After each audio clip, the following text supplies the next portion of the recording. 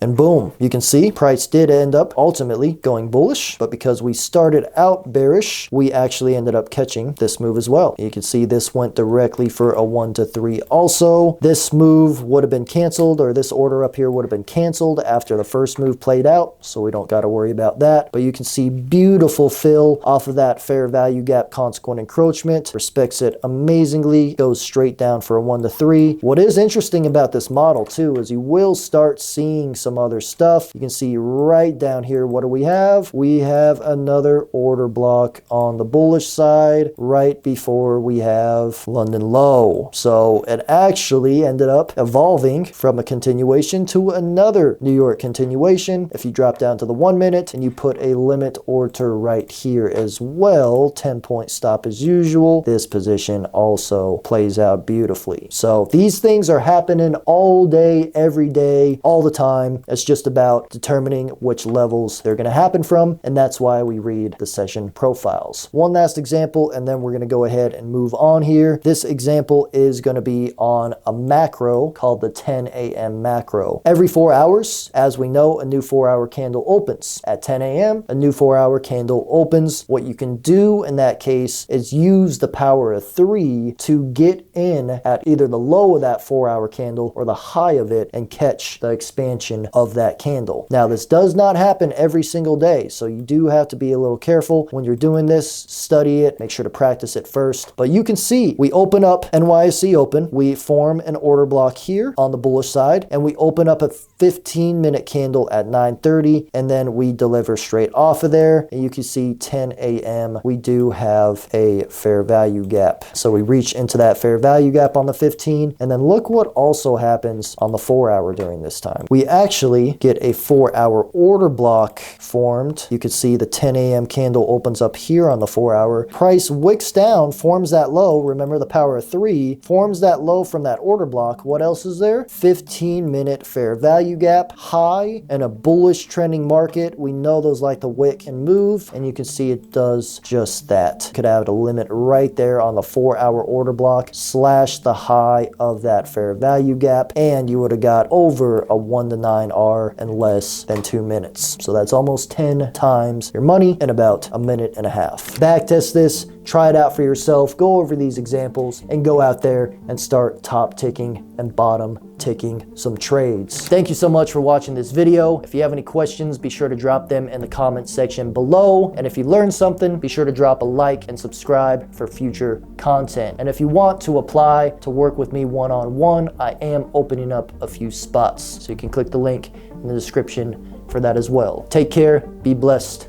and I will see you guys in the next one.